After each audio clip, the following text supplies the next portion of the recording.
Hello, and welcome back to Project Filmography, where I'm going through my list of recommended films from 1920 to 2020, one by one, in chronological order, in collage form. By the mid-1920s, silent cinema had reached its greatest heights.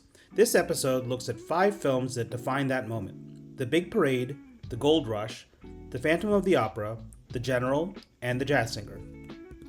Together, they traced the final evolution of silent storytelling, from the mud of World War I to the birth of synchronized sound. King Vidor's The Big Parade from 1925 is one of the most powerful war films ever made. It follows John Gilbert as an ordinary young man who enlists in World War I, expecting heroism and adventure but finding only mud, fear, and loss. I like how it lingers on quiet human moments, sharing cigarettes, falling in love, marching toward the front with dread. The battle scenes are brutal yet poetic, and the film's compassion feels decades ahead of its time. It's one of the first movies to say that war breaks more than it builds. Charlie Chaplin's The Gold Rush, also from 1925, sends the little tramp into the frozen Yukon, chasing gold and finding loneliness instead. There's something timeless about watching him boil and eat a shoe, or dream that his dinner rolls come alive in a dance. I love how Chaplin turns hardship into humor, how every laugh hides a layer of sadness. It's a film about survival, about dignity in absurd conditions, and about holding on to hope even when the world turns cold.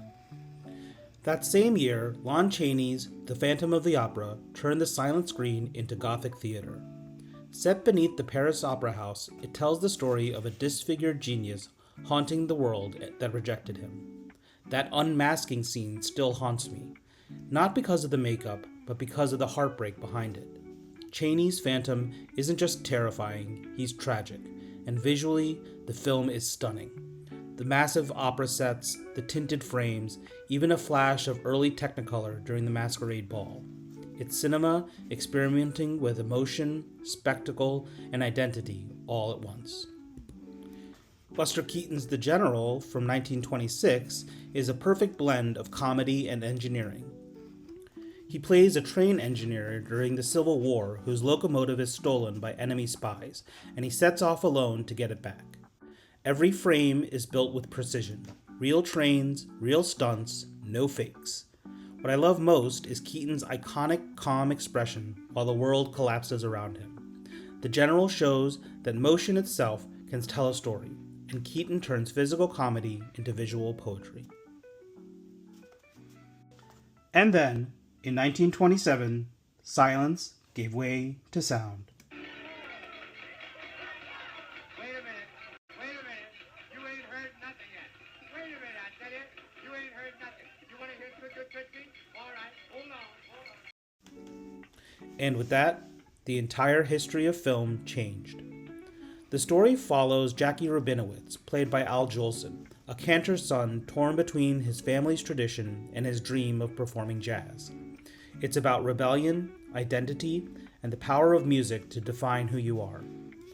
I find it bittersweet because while it launched the age of talkies, it also closed the book on silent film.